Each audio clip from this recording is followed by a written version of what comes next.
예, 다시 누가복음 이제 강해로 이어지게 되는데요. 자, 1절에 기록된 것처럼 그때 기억나십니까? 이 사람 기억나시나요? 기억나시죠?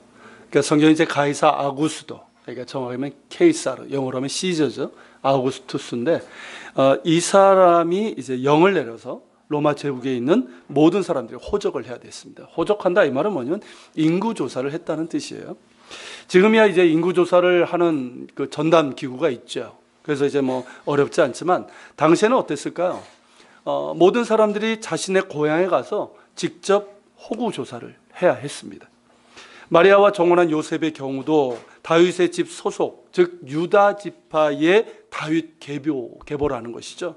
그래서 이제 다윗의 동네인 베들레헴에 가서 호구 조사를 해야 했습니다. 이때 마리아는 같이 갈 필요가 있었을까요? 사실 없어요.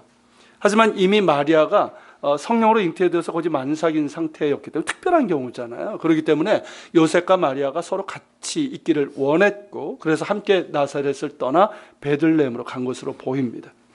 그리고 만삭의 마리아는 베들레헴에 도착해서 아기 예수님을 낳게 됩니다. 이에 대해서 이제 본문 7절은 이렇게 얘기를 하고 있죠. 첫 아들을 낳아 강보에 싸서 구유에 누웠으니 이는 여관에 있을 곳이 없음이더라.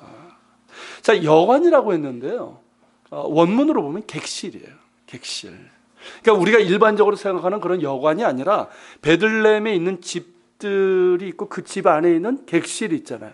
그러니까 가족이 머물지만 손님이 오면 이렇게 방을 내주는 경우 있잖아요. 그런 집을 얘기하는 거예요. 근데 사람들이 너무 많이 와서 이런 객실조차도 어쨌다?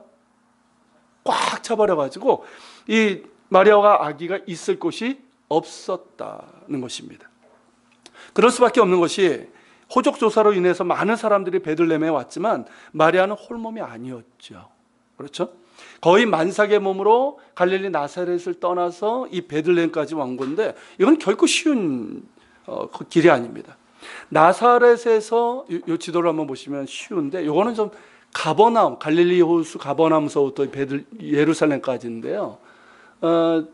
저기 보면 나사렛, 눈 영어로 이렇게 써 있는데 눈이 좋으신 분들은 보일지 모르겠어요.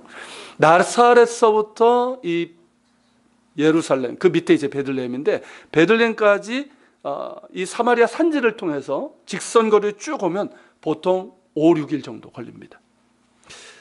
근데 유대인들은, 그 당시에 유대인들은 사마리아 산지를 거의 통과하지 않았죠. 사마리아인들과 사이가 좋지 않아가지고 그들과 상종하지 않고, 그래서 일부러 어땠습니까? 요단강을 건너서 요단 동편으로 가서 쭉 내려와서 다시 여리고 앞에서 다시 요단강을 건너요. 그래서 이제 올라갔는데, 그러다 보니까 강 2번 건너고 산 올라가고 이러다 보니까 최소 열흘 정도는 걸렸고요. 어떨 때는 14일, 2주 정도 걸렸다고 보면 맞는 것 같습니다. 그런데 여러분, 홀몸이 아닌 이 마리아는 어땠을까요? 더 시간이 많이 걸렸겠죠. 그리고 우리는 보통 마리아가 뭐 타고 갔을 거라고 생각합니까? 마리아는 나귀 타고, 그죠? 그렇게 나귀 타고 가는 그 모습을 생각하는데 성경에 사실 그런 기록이 없어요. 그래서 나귀가 뭐 많이 있었지만 요셉의 집안이 정말 가난했다면 나귀조차도 없이 도보로 걸었을 가능성도 있습니다. 어쨌든 굉장히 힘든 여정이었고요. 그런 까닭에 다른 사람들보다 더 늦게 베들레헴에 도착할 수밖에 없었던 거죠. 그러니 어떻습니까? 있을 곳이 없죠. 작은 동네라서 집집마다 사람들로 꽉 차고 요셉과 마리아가 머물 만한 방이 없었던 겁니다. 자, 그렇다면 그 당시에 베들레헴에는 과연 몇 개 정도의 객실이 있었을까요? 당시 인구를 알면 우리가 짐작할 수 있는데요. 지금은 이제 베들레헴의 성지가 됐죠. 그래서 인구 2만 5천 명 정도 되는 큰 도시지만 당시에는 인구 300명, 많이 잡아봐야 1,000명 정도 되는 작은 동네였어요.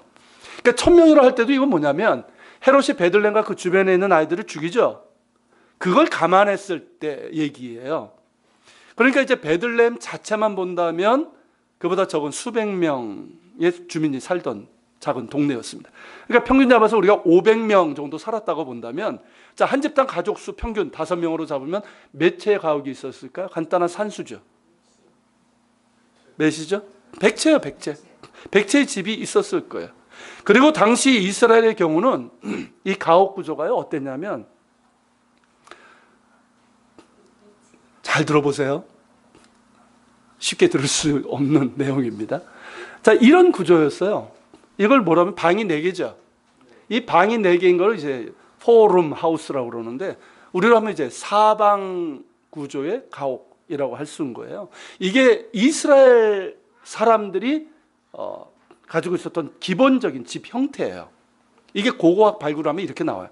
근데 저기 보면 점선이 있죠. 저게 뭐냐면 돌기둥이고 저 돌기둥 안쪽이 바로 가축을 두는, 특별히 겨울에 가축을 두는 일종의 우리, 마구간이라고 할 수 있는 그것이에요. 집 안에 저걸 두었어요. 그런데 이제 사람들이 이제 살다 보니까 어떻습니까? 이제 필요가 늘게 되다 보니까 조금씩 커지기도 하고 그러면서 어떻게 되냐면 자연스럽게 2층 구조, 이런 복층 구조가 되었어요. 그림을 보니까 이해가 되시죠? 그러니까 뭐 부유한 사람들이 옆으로 넓히겠지만 돈이 많지 않은 사람은 어떻습니까? 위로 올려요. 그게 건축비가 적게 듭니다. 저렇게 이제 올리게 되는데 그러면 이제 1층에는 뭐가 있습니까? 지금 가축들이 있죠. 현서야 잘 보자. 저렇게 가축들이 있죠. 그리고 이제 부엌과 여러 가지 일을 하고 2층에는 사람들이 기거하는 방이 있는 거예요. 이게 기본적인 구조예요. 그래서 여러분 이런 구조입니다. 이런 식으로 이해가 되세요? 밑에는 창고, 가축우리, 부엌 있고 2층에는 사람들이 사는 집이 있는 이런 복층 구조가 바로 예수님 당시에 일반적으로 유대인들이 살던 가옥 구조예요. 그런데 우리가 이제 집안에 이런 마구간이라고 할 수 있는 이런 가축우리를 두는 게 우리에게는 익숙하지 않죠. 집 밖에 있잖아요, 우리는. 근데 안에 두는 이유가 뭐냐면 주로 겨울에 난방 문제 때문에 그래요. 자, 이스라엘 같은 경우는 우리처럼 영하로 떨어지지 않습니다.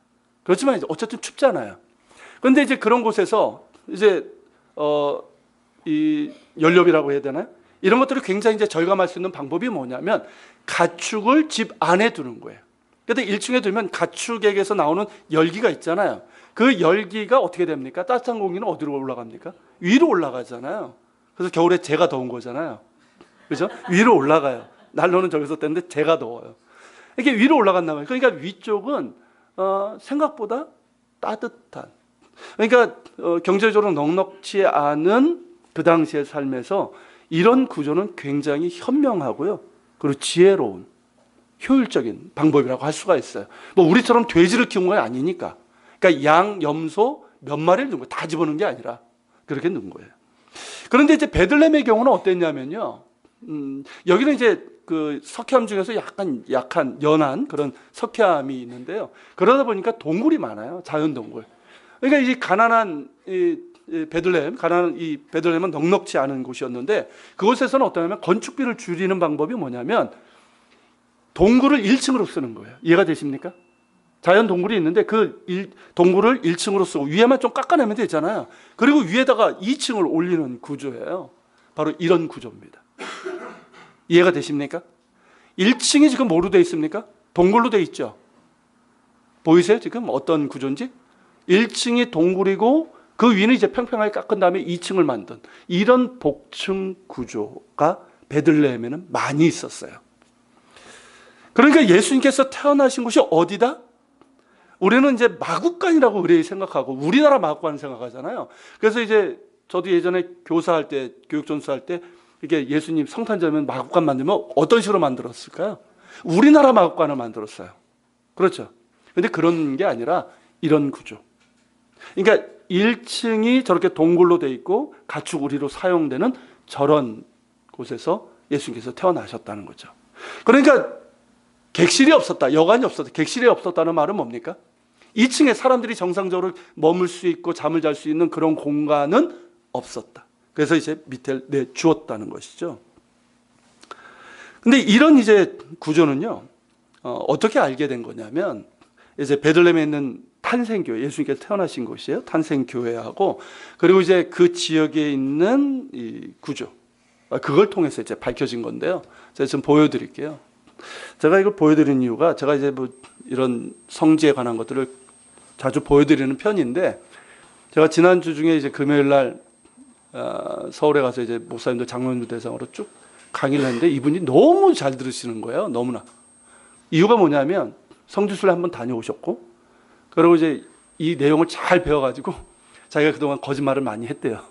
그러면서 이런 내용들을 교인들에게 전하기 위해서 너무 열심히 들어가지고 우리 교인들에게 나도 좀 더 많이 보여드리는 게 좋겠다 이런 생각이 들었어요.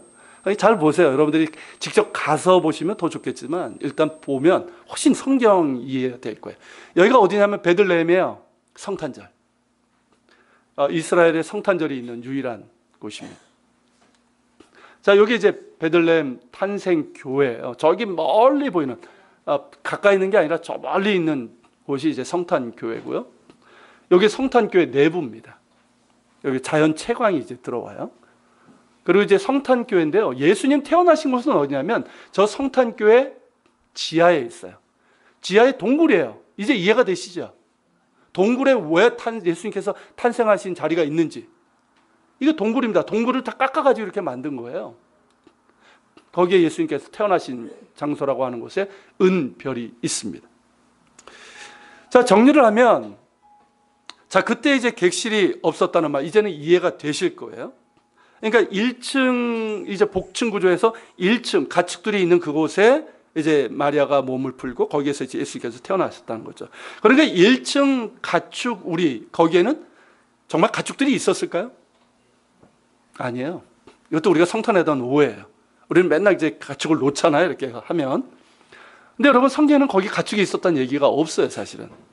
그리고 이제 저도 이제 그렇게 생각을 하는데, 그러니까 산모가 아이를 낳는 상황이니까 어떻게 할까요? 그 사람들이. 가축들이 있는 상황에서 이렇게 하지는 않을 거 아니에요. 그렇게 야박하지는 않을 거 아니에요. 그러니까 이제 가축들은 밖으로 내보내고, 그러면서 최대한 정결한 그런 이제 만들어주고, 그러면서 낳았던 거죠. 근데 이제 그러니까 이제 마리아가 아이를 낳고 강보에 이렇게 천에 싸가지고 구유에 넣었다 하는데, 이 구유도 조금 전까지 그냥 이 가축이 그냥 우물우물 먹었던 그 여물통이 아니라 이게 그냥 놔두는, 비워두는 그런 거 있잖아요. 그런 것 중에서 깨끗한 것. 그냥 놔둘 수는 없잖아요. 그러니까 그것을 찾았고 그 중에서 깨끗한 것이 있어서 거기다가 예수님을 눕혀 놓았다는 것이죠. 그렇게 여러분, 이 땅에 오신 하나님의 아들의 첫 번째 침대는 무엇이었다? 구유였다는 거예요. 하나님의 아들의 첫 번째 침대가 구유였다는 거예요. 요즘은 아기들 침대가 얼마나 좋은 게 많습니까? 여러분, 이게 놀라운 역설이에요.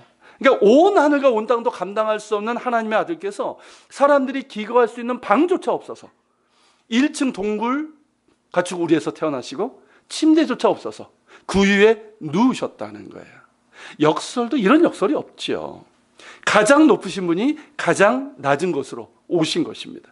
창조주 하나님의 본체이신 분이 피조물인 사람의 몸으로 이 땅에 오셨고, 그것도 가장 연약한 아기의 모습으로 오셨어요.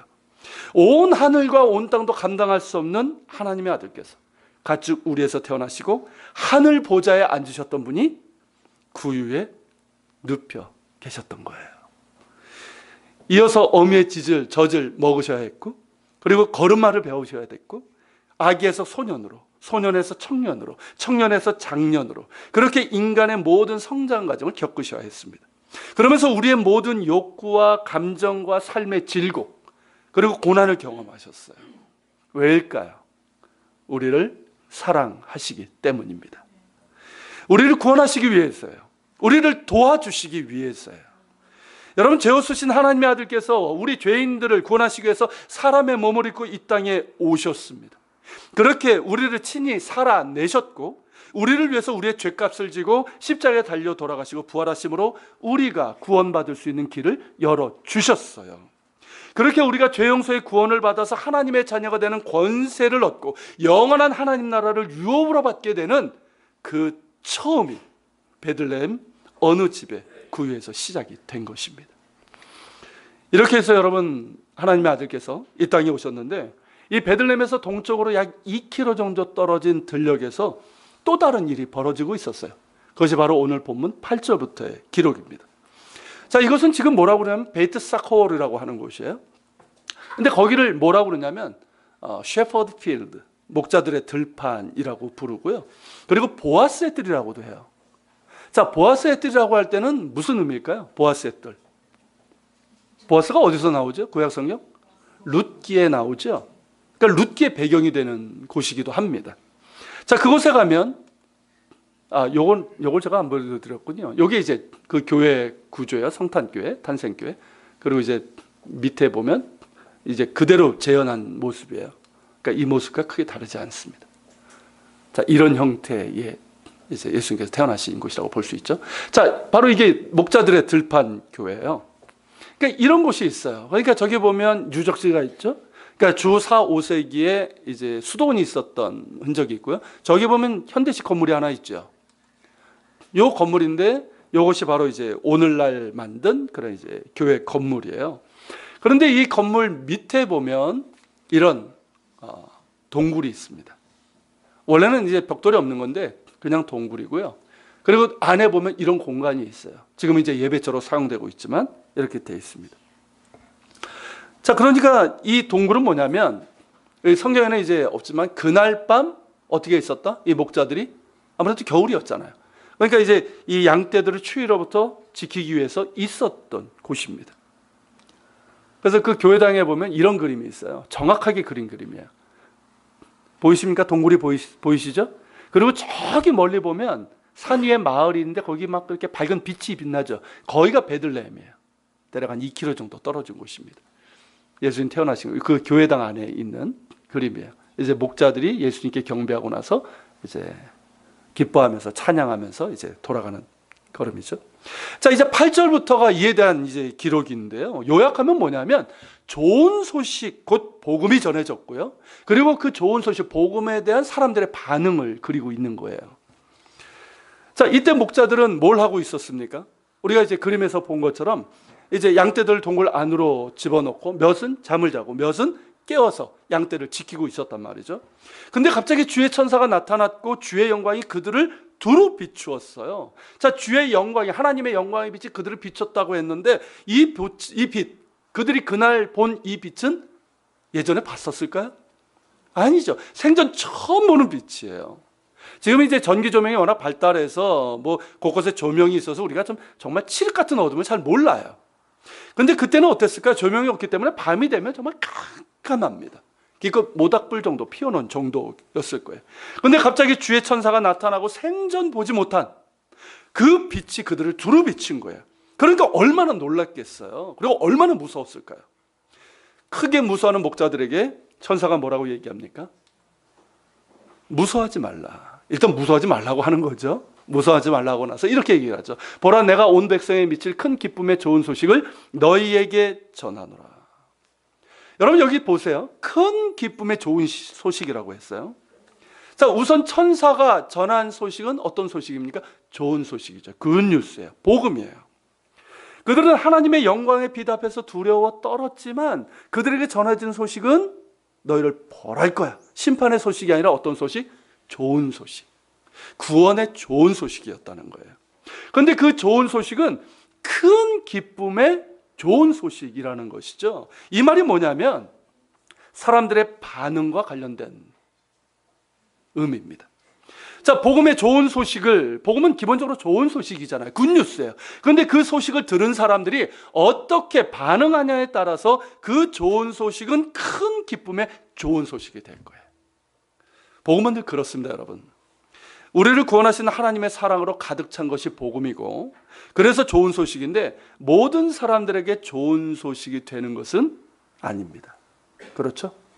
복음 자체는 좋은 소식이지만 모든 사람에게 좋은 소식이 되는 건 아니에요. 자, 하나님의 아들께서 우리를 사랑하셔서 이 땅에 오셨고 우리를 위해서 죽으시고 부활 승리하심으로 우리가 구원받는 길이 열렸음에도 불구하고, 그리고 이 엄청난 좋은 소식임에도 불구하고 이 복음의 좋은 소식을 마음을 열어서 받아들이는 자만이 복음은 큰 기쁨의 좋은 소식이 되는 겁니다. 예수 그리스도를 나의 주님으로 영접하는 자만이 복음은 진정으로 큰 기쁨의 좋은 소식이 되는 거예요. 여러분 보십시오. 천사가 전한 큰 기쁨의 좋은 소식이 뭡니까? 그 다음 이제 11절인데요. 같이 읽겠습니다. 오늘 다윗의 동네에 너희를 위하여 구주가 나셨으니 곧 그리스도 주시니라. 여러분, 천사가 전한 소식이 큰 기쁨의 좋은 소식이 되는 것은요, 네 가지 이유 때문에. 여기 네 가지 이유가 담겨 있어요. 뭘까요? 그 첫째가 뭐냐면 다윗의 동네에서 일어난 일이에요. 그리고 두 번째는 오늘 일어난 일이에요. 그리고 세 번째는 너희를 위하여 일어난 일이에요. 즉 우리를 위하여, 나를 위하여 일어난 일이에요. 그리고 우리에게 일어난, 즉 구주가 나신 그 일은, 그 구주가 누구다? 그리스도시요 주님이시라는 거예요. 여러분, 천사가 전한 소식이 큰 기쁨의 좋은 소식이 되는 것이 바로 여기 있는데요. 자, 이 소식은 어디에서 일어났다? 먼저 다윗의 동네에서 일어났다는 거죠. 다윗의 동네가 어디입니까? 베들레헴이죠. 여러분, 하나님의 아들 구주 예수님께서 다윗의 동네 베들레헴에 태어나신 것은 우연히 된 것이 아니란 뜻이에요. 그냥 가이사 아구스도가 호적을 내려서, 혹은 이제 요셉이 마리아한테 같이 가, 뭐 서로 이러면서, 그래서 뭐 이렇게 자연스럽게 우연히 이루어진 것이 아니라 선자들 통해서 하나님께서 하셨던 말씀 그대로 된 것이라는 그런 의미입니다. 그 대표적인 예언의 말씀이 뭔지 아십니까, 여러분? 미가서 5장 2절이에요. 같이 읽겠습니다. 베들레헴 에브라다야, 너는 유다 족속 중에 작을지라도 이스라엘을 다스릴 자가 내게서 내게로 나올 것이라. 그의 근본은 상고에 영원에 있느니라. 여러분, 선지자 미가가 언제 사람인지 아십니까? 이사야 동시대 인물이에요. 주전 700년경에 이 미가서가 기록이 됐어요. 그러니까 예수님 태어나시기 전 700년 전에 이미 이 예언의 말씀이 있었어요. 그 예언의 내용이 뭡니까? 메시아는 어디서 태어난다? 베들레헴에서 태어난다는 거예요. 그 예언의 말씀이 마침내 이루어진 것입니다. 근데 여러분, 재밌는 게 뭐냐면 지금도 유대교는요, 예수님을 메시아로 인정하지 않잖아요. 그러면서 여전히 오실 메시아를 기다리고 있습니다. 그들에게 물어보면 그래요. 메시아는 어디서 오냐라고 유대교인들에게 물어보면 메시아는 성경의 예언대로 베들레헴에서 태어난다라고 얘기를 해요. 근데 베들레헴에서 유대인이 태어날 확률은 지금 제로예요, 제로. 왠지 아십니까? 베들레헴은 지금 팔레스타인 지역이에요. 그건 아시죠? 팔레스타인 지역 뭔지 아시죠? 팔레스타인 지역이에요. 그곳에 사는 주민들 중에 유대인은 단 한 명도 없습니다. 유대인은 위험해서 들어가지도 못해요. 들어갔다가 발각되면 죽을 수 있어요. 그런 곳이에요. 따라서 앞으로 유대인이 베들레헴에서 태어날 확률은 전혀 없다는 거죠. 그래서 지금까지 뭐 자칭 타칭 메시아라고 이제 추앙된 유대인들이 있어요. 그들 중에서 베들레헴에서 태어난 사람은 단 한 사람밖에 없어요. 누굴까요? 예수님이에요. 그럼에도 불구하고 그들이 이것을 깨닫지 못하고 참 눈이 어둡고 귀가 막혀 있는 것이죠. 유대인들의 눈과 귀가 열려서 베들레헴에서 태어나신 메시아 예수님을 볼 수 있고 그분 앞에 경배를 드릴 수 있기를 소망합니다. 이를 위해서 우리가 기도해야 되는 거예요. 그리고 여러분, 나머지 셋을 보면 다윗의 동네에서 태어났었어요. 예언 그대로. 자, 나머지 셋을 보면 예수님은 누구시다? 그리스도 주님이시다라는 거예요. 여러분, 그리스도라는 말이 무슨 뜻입니까? 무슨 뜻이죠? 그리스도? 기름 부음을 받은 자라는 뜻이에요. 그러니까 히브리어로 메시아인데 이 메시아를 헬라어로 번역한 게 그리스도예요. 그러니까 같은 뜻이에요. 그러니까 기름 부음을 받은 자다, 그리스도다, 메시아라는 뜻은 뭐냐면 하나님의 아들이시고 구원자시다, 이 뜻이에요. 아십니까? 우리가 예수 그리스도라고 했을 때 예수님은 누구시다? 하나님의 아들이시고 우리의 구원자시다, 이 뜻이에요. 자, 베들레헴에서 태어나신 예수님은 이렇게 하나님의 아들이시고 우리를 구원하시는 구원자이십니다. 또한 우리의 주님이십니다. 자, 그분께서 누구를 위해서? 천사가 얘기했죠. 너희를 위하여. 자, 이 말을 바꾸면 뭡니까? 우리를 위하여, 나를 위해서 오셨다는 거예요. 이게 복음이에요, 여러분. 나 같은 죄인 사랑하셔서 이 땅에 오셨고 나 같은 죄인 구원하시기 위해서 이 땅에 오셨습니다. 그렇다면 언제 구원을 받을 수 있을까요? 천사가 한 말이 오늘이에요. 오늘이라고 그랬잖아요. 지금이에요. 누구든지 예수님을 구주로 영접하는 자는 오늘 지금 구원을 받습니다. 나는 지은 죄가 너무 많아서 당장은 안 될 거야. 이게 불교식 개념이에요. 공을 쌓아야 된다고 얘기하거든요. 여러분, 이런 거 없어요. 아무리 큰 죄를 지은 죄인이라 할지라도 그 죄를 회개하고 예수님을 구주로 믿고 영접하는 자는 누구든지 죄 용서받고 구원을 받습니다. 이렇게 여러분, 예수님께서 그리스도 메시아 구원자시면 주님이신 거예요. 주님은 성경의 예언대로 베들레헴에 오셨습니다. 그리고 주님은 나를 위해서 오셨어요. 나를 사랑하사 오셨고 나를 위해서 십자가에 달려 죽으시고 나를 위해서 부활 승리하셨습니다. 그러므로 주님 앞에 엎드려서 나의 죄를 회개하고 구주로 믿어 영접하는 자는 누구든지 오늘 지금 구원을 받습니다. 구원이 오늘 임하고 하나님 나라가 오늘 그에게 임합니다. 여러분, 이것이 복음, 천사가 전한 좋은 소식이에요. 이 좋은 소식을 마음을 열어서 예수님을 믿어 영접하는 자에게는 이 좋은 소식이 뭐가 될까요? 큰 기쁨의 좋은 소식이 되는 거예요. 여러분 경험하셨잖아요. 그렇죠? 여러분, 우리가 예수님을 영접했을 때 어떻습니까? 정말 그 좋은 소식은 큰 기쁨의 좋은 소식이 되는 거예요. 놀라운 기쁨이 우리에게 임하게 됩니다. 이 기쁨은 구원의 기쁨이에요. 하나님이 이토록 나를 사랑하신다는 것을 알게 된 기쁨이에요. 그리고 예수님께서 내 안에 계심으로 인한 생기는 기쁨입니다. 큰 기쁨이 임하고 감사가 넘치고요, 자유함을 느끼게 됩니다. 복음은 예수님을 영접하는 자에게 큰 기쁨의 좋은 소식입니다. 이 큰 기쁨의 좋은 소식을 아는 자들 다 되실 수 있기를 축원합니다. 이 기쁨을 알아야지 참된 행복이 무엇인지 알게 되는 거예요. 여러분, 참된 행복은 다른 데 있지 않습니다. 예수님 안에 있습니다. 할렐루야. 여러분, 천사는 이 소식을 전하면서요, 목자들에게 다윗의 동네 베들레헴에서 태어나신 구주를 알아볼 수 있는 중요한 정보를 줍니다. 그 정보가 뭡니까? 12절이에요. 같이 보겠습니다. 너희가 가서 강보에 쌓여 구유에 누워있는 아기를 보이니 이것이 너희에게 표적이니라. 복습노트 쓸 건데 잘 들으셔야죠. 자, 여기 보면 보세요. 갓 태어난 아기를 강보에 싸는 것. 이건 어떻습니까? 이건 당연한 거죠. 매우 일반적인 거예요. 자, 구유 역시 어떻습니까? 당시 베들레헴에서는 집집마다 볼 수 있는 것이고 아주 흔한 거예요. 그런데 여러분, 강보에 싹인 아기를 구유에 눕혀놓는 것은 어떻습니까? 이건 일반적인 게 아니에요. 특별한 거예요. 그러니까 구유 자체는 별게 아니에요, 사실은. 그런데 이제 구유는 뭐가 됩니까? 표적이 되는 거예요. 이 말은 뭐냐면 거기 누워있는 아기가 누구시고 그리고 어떤 일을 하실 분인지를 알려주는 표적이 되는 거예요. 이해가 되십니까? 구유에 누이신 아기는 어떤 분이십니까? 그리스도 주님이십니다. 하나님의 아들이시고 인류를 구원하실 메시아시고 우리의 주님이십니다. 이 말을 하고 나서 천사는 다른 천군서사들과 함께 하나님을 찬양하며 하늘로 올라갔어요. 그 찬양의 내용이 뭡니까? 바로 14절이죠. 같이 읽습니다. 지극히 높은 곳에서는 하나님께 영광이요, 땅에서는 하나님이 기뻐하시는 사람들 중에 평화로다. 그렇죠, 여러분? 예수님께서 탄생하신 것은 지극히 높은 곳에 계신 하나님께 영광입니다. 그리고 땅에서는 하나님이 기뻐하시는 사람들 중에 평화입니다. 자, 하나님이 기뻐하시는 사람들 중에 평화라고 그랬잖아요. 그런데 이 말은 뭐냐면 하나님을 기뻐하는 사람들에게 주는 평화란 뜻이에요. 그러니까 예수님을 구주로 영접하고 예수님을 우리에게 주신 하나님을 우리가 기뻐하는 거잖아요. 예수님을 영접하고 구원받을 사람들에게 임하는 평화를 말합니다. 예수님을 영접할 때 우리에게 뭐가 임할까요?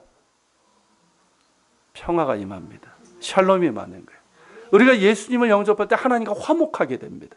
그 전까지는 하나님을 거역하고 하나님과 원수되었잖아요. 그런 우리가 예수님을 통해서 하나님과 화목하게 되고 하나님의 자녀가 되는 권세를 얻게 됩니다. 하나님과의 화목은 우리 안에 평화로 임하게 되는 거예요. 여러분, 이 평화는 뭔지 아십니까? 미미한 위로, 안정을 얘기하는 게 아니에요. 완전함 혹은 충만함을 말합니다. 평화로 번역된 단어가 바로 샬롬인데요, 제가 몇 번 말씀드렸죠. 이 샬롬이라는 단어는요, 단순히 피스가 아니에요. 평화가 아니에요. 이거는 충만함이고 완전함이에요. 곧 완전한 상태, 충만한 상태가 바로 샬롬입니다. 그런데 여러분, 이 완전함, 충만함의 샬롬이 누구에게만 있습니까? 누구에게 있어요?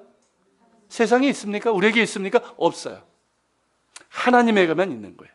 그렇기 때문에 인간이 하나님과 화목할 때 하나님의 완전하시고 충만하신 샬롬이 임하게 되는 거예요. 이 샬롬은 예수님을 구주로 영접할 때 시작됩니다. 그에게 임하는 거예요. 그리고 예수님을 나의 구주로 온전히 믿고 주님의 주권과 통치에 순종할 때, 그리고 주님과 동행하는 삶을 살아갈 때 더욱 충만히 임하게 됩니다. 내가 예수님을 사랑하고 예수님을 닮아가는 삶을 살아갈 때 온전한 샬롬이 우리 가운데 임하게 되는 것이죠. 그러니까 예수님께서 하나님의 나라는 어디 있다? 여기 있다 저기 있다 말지니 너희 안에 있느니라. 바로 그 뜻이에요. 여러분, 이 샬롬을 누릴 때 모든 염려와 두려움이 사라지게 됩니다. 그 무엇도 묶이지 않는 자유함을 누리게 됩니다. 아무리 힘들고 고되어도 주님 바라보며 흔들리지 않고 감사 기쁨으로 살아가게 됩니다. 예수 그리스도 안에 있는 이 놀라운 샬롬을 누리는 우리 모두가 되시길 축원합니다. 자, 이렇게 찬양하고 천사들이 하늘로 올라갑니다. 그리고 목자들은 다시 어둠 속에 남겨지게 되죠. 하지만 그들의 마음은 어땠을까요? 그 어떤 때보다도 환했을 거예요. 환하게 밝아졌을 것입니다. 기쁨과 흥분도 있었겠죠. 그러기에 그들은 가만히 있을 수 없이 움직이기 시작합니다. 목자들은 서로에게 말하죠. 뭐라고 말합니까? 이제 베들레헴으로 가서 주께서 우리에게 알리신 바 이 이루어진 일을 보자라고 얘기를 합니다. 그러면서 그들은 빨리 갑니다. 빠른 걸음으로 걸어가고 뛰어가기도 하고, 그러면서 2km 떨어진 베들레헴까지 그들은 달려갑니다. 그리고 천사들이 표적이라고 한 구유에 누인 아기를 보고 경배를 합니다.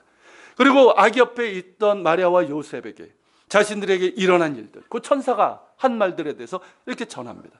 그런데 여러분, 목자들의 말에 대해서 18절 19절에 보면요, 우리가 그냥 넘어가는 부분이에요. 보십시오. 듣는 자가 다 목자들이 그들에게 말한 것을 놀랍게 여기되 마리아는 이 모든 말을 마음에 새겨 생각하니라, 이렇게 돼 있어요. 자, 우리 성경에는 듣는 자라고 돼 있잖아요. 근데 원어로 보면 듣는 자들이에요. 복수예요. 자, 이 말은 뭐냐면, 우리는 일반적으로 예수님 태어나신 그곳에 누가 있었다고 생각합니까? 마리아, 요셉, 목자들. 근데 여러분, 그 외에 더 많은 사람들이 있었다는 것을 의미하는 거예요. 그들이 누굴까요? 앞서 보여드렸던 복층 구조 기억나십니까? 위에는 지금 사람들이 있는 거예요. 아니, 아기가 태어났는데 다 잡니까? 아니잖아요. 그리고 여러분, 옆집 사람들도 또 어떻습니까? 지금도 그렇잖아요. 애 낳으면 이렇게 오잖아요. 그렇게 온 사람들이 있는 거예요. 자, 그들이, 목자들이 전한 말을 들은 거예요. 그러니까 어떻습니까? 너무나 놀라운 거예요. 그런데 마리아는 이 말을 듣고 마음에 새겨 생각하더라. 왜냐하면 천사 가브리엘이 자신에게 해줬던 말하고 너무나도 똑같은 거예요. 여러분, 아기 예수님을 뵙고 난 목자들이 어떻게 합니까? 20절인데요. 같이 있습니다. 목자들은 자기에게 이르던 바와 같이 본 그 모든 것을 인하여 하나님께 영광을 돌리고 찬송하며 돌아가니라. 자, 이제 이들은 그들이 보고 듣고 본 모든 것들로 인해서 하나님께 영광을 돌리고 찬송하는 사람들이 되었습니다. 즉, 구원의 은총이 그들에게 임했다는 거예요. 이제 그들은 증인이 된 거예요. 증인. 자, 하늘에서는 천사들의 찬양이 있었죠. 그렇다면 이제 땅에서는 어떻습니까? 하나님의 기뻐하심을 입은 자들의 찬양이 울려 퍼지고 있는 거예요. 정말 아름답지 않습니까? 그렇지 않습니까, 여러분? 하늘로부터 임한 구원의 좋은 소식이 믿음으로 순종한 사람들에게 큰 기쁨의 좋은 소식이 되었고요, 하늘로부터 울려 퍼진 찬양이 이제는 목자들에게 연결되어서 울려 퍼지고 있는 거예요. 그렇게 첫 번째 성탄은 큰 기쁨의 좋은 소식으로 인해서 하늘과 땅이 하나로 연결되는 찬양이 있었습니다. 여러분, 이런 찬양을 우리도 드릴 수 있기를 바랍니다. 여러분, 찬양은 뭡니까? 찬양이 뭐예요? 교회 처음 나오신 분은 생전 알지도 못하는 노래겠지만 찬양은 하나님을 기뻐하는 거예요. 그게 찬양이에요. 그러니까 하나님을 기뻐하고 하나님께서 행하신 일들을 기뻐하는 거예요. 그 중에 중심이 뭡니까? 하나님께서 행하신 일 등의 중심이 우리에게 예수 그리스도를 주신 거예요. 할렐루야. 여러분, 우리가 진심으로 하나님을 기뻐하고 우리에게 주신 하나님의 사랑, 예수 그리스도를 기뻐함으로 찬양할 때 우리의 찬양은 베들레헴에서 있었던 찬양처럼 곧 하늘과 땅이 하나로 이어지는 찬양이 되는 줄로 믿습니다. 지극히 높은 곳에서는 하나님께 영광이요, 땅에서는 하나님이 기뻐하시는 사람들, 곧 우리에게 임하는 평화로 임하게 될 것입니다. 여러분, 찰스 스윈돌 목사가 이런 얘기를 했어요. 제가 한번 읽어드릴 테니까 눈으로 한번 보세요. 만약 우리에게 가장 필요한 것이 지식이었다면 하나님은 이를 위해서 세상의 위대한 교육자를 보내셨을 것이다. 만약 우리에게 가장 필요한 것이 기술이었다면 하나님은 이를 위해 세상의 위대한 과학자를 보내셨을 것이다. 만약 우리에게 가장 필요한 것이 돈이었다면 하나님은 이를 위해 세상의 위대한 경제학자를 보내셨을 것이다. 만약 우리에게 가장 필요한 것이 오락이었다면 하나님은 이를 위해 세상의 위대한 연예인을 보내셨을 것이다. 그러나 하나님은 우리에게 가장 필요한 것이 죄사함과 용서라는 것을 아셨기 때문에 우리에게 구주를 보내셨다. 그렇죠, 여러분? 우리에게 정말 필요한 건 뭘까요? 돈, 성공, 명예. 아니에요. 우리에게 필요한 것은 죄사함과 용서입니다. 우리에게 가장 필요한 것은 구원이에요. 그래서 구주 예수 그리스도를 주셨습니다. 여러분, 우리에게는 예수님이 필요합니다. 누구도 예외가 없어요. 본인이 깨닫고 있지 못할 뿐이지, 인간의 실존은 어떻습니까? 인간의 실존은 구원자가 필요한 거예요. 그렇죠? 인간에게는요, 하나님만이 채울 수 있는 빈 공간이 있어요. 이건 돈으로 채워지지 않아요. 성공으로 채워지지 않아요. 내가 박사가 돼도 채워지지 않아요. 오직 하나님만이 채울 수 있는 공간이 있어요. 인간에게는 구원자가 필요합니다. 여러분, 그런데 여러분, 하나님을 떠난 인간은 어떻습니까? 결핍만이 있어요. 아십니까, 여러분? 고통이 있고 얽매임이 있고 아픔이 있고 끝없는 탐욕, 거짓이 있고요. 죄악이 있을 뿐이에요. 소망이 없어요. 그 끝은 멸망이에요. 아십니까? 하나님을 떠난 인간에게는 소망이 없어요. 그 끝은 영원한 멸망이에요. 우리에게는 예수가 필요합니다. 누구도 예외가 없어요. 예수님 안에 죄 용서가 있습니다. 구원이 있어요. 참 자유가 있습니다. 기쁨과 감사가 있습니다. 치유가 있어요. 놀라운 치유가 있어요. 참된 평화가 있습니다. 그 평화는 온전하고 충만한 샬롬입니다. 예수님 안에 소망이 있습니다. 그 끝은 영원한 생명입니다. 할렐루야. 여러분, 지난 금요일 판문점에서 역사적인 남북 정상회담이 있었잖아요. 어떠셨습니까, 여러분? 그 모습 보면서 정말 감격스럽지 않았어요? 저는 두 분이 이렇게 도보다리 거기서 앉아 있을 때 혹시 저거 뭔 일 아니 하도 그런 영화를 봐서 그런지 밑에서 펑 터지는 거 아닌가 이런 생각도 하고 막 조마조마하면서 봤었어요. 여러분, 사진으로 우리가 너무 많이 봤겠지만 이 장면 얼마나 감격적입니까?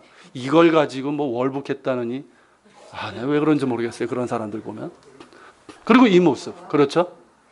너무나 감격스러운 모습이에요. 여러분, 이런 감격스러운 이런 현장에 만약에 여러분들이 초대를 받았다면 어떻게 하시겠습니까? 이 역사적인 만남에 여러분들이 오라고 초대를 받고요. 그리고 만찬장이 있었잖아요. 만찬장에 여러분들이 초대를 받았다면 어떻게 하시겠습니까? 에이, 귀찮아. 얘네들이 많이 쓰는 말인데, 에이, 귀찮아. 길도 막히고 먼데 그냥 TV로 보고 말지. 이러실 걸까요? 됐거든요. 난 그런 일에 관심 없어요. 하면서 가지 않을까요? 결코 그러지 않을 거야. 다른 일 다 제쳐두고 하면 갈 거예요. 왜냐하면 역사적인 현장을 내가 직접 눈으로 보고 이게 듣는 것은 엄청난 특권이기 때문에 그래요. 여러분, 목자들이 한 일이 바로 이겁니다. 아십니까, 여러분?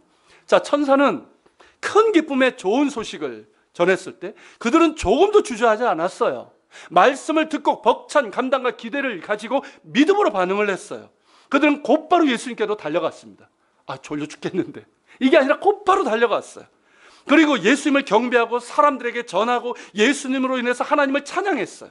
그때 그들에게 하늘의 구원과 평화가 임한 것이죠. 여러분들은 하나님의 말씀이 전해졌을 때 어떻게 반응하십니까? 자, 하나님의 말씀이 여러분들에게 전달됐을 때 여러분은 어떻게 반응을 하십니까? 이 반응이 너무 중요한 거예요. 어떤 사람들은 듣질 않습니다. 말씀이 선포돼도 듣질 않아요. 관심이 없습니다. 딴 생각을 합니다. 그러니까 구원의 기쁨을 누리지 못하는 거예요. 또 어떤 사람들은 듣고 놀라긴 하는데 더 들어가질 못해요. 나아가질 못해요. 그러니까 믿음이 제대로 자라질 못하는 거예요. 반면에 말씀을 듣고 아멘하며 순종하고 그렇게 믿음으로 반응하는 사람은 어떨까요? 놀라운 구원과 구원의 기쁨과 말씀의 능력, 축복이 그에게 임하게 됩니다. 사랑하는 여러분, 오늘 우리는 예수님에 관한 이야기를 들었어요. 큰 기쁨의 좋은 소식입니다. 이 소식을 들었는데 어떤 반응이 여러분 안에서 일어나고 있습니까? 만약에 아무런 반응이 없다면 저를 개별적으로 만날 수 있기를 바랍니다. 심각한 일이에요. 혹은 일시적인 감정으로 우리가 끝나서는 안 됩니다. 분명히 여러분 안에서 무언가 감동이 있을 거예요.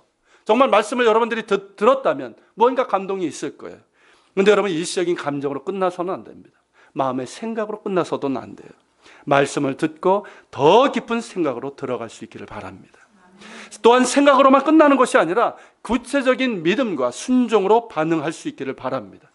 만약에 아직 예수님을 확실하게 믿지 못하고 있다면 이 시간 당장 마음을 열어서 입술을 열고 예수님을 영접함으로 믿어야 됩니다. 그럴 때 오늘 이 시간 구원이 임하게 될 것입니다. 예수님을 나의 구주로 믿고 계십니까? 그렇다면 더욱 예수님과 동행하면서 예수님 안에 거하고 예수님을 닮아가는 여러분 되시기를 축복합니다. 그럴 때 목자들이 그랬던 것처럼 우리도 큰 기쁨의 좋은 소식을 사람들에게 전할 수 있는 우리가 될 수 있기를 또한 소망합니다. 내가 받은 은혜 나누고 또한 우리의 선한 행위로 말미암아 기쁨의 좋은 소식을 전할 수 있는 우리 모두가 될 수 있기를 다시 한번 축원합니다. 자, 우리 자리에서 한번 일어나겠습니다. 일어나서 우리 찬양 드리고 말씀 기억하면서 기도하겠습니다.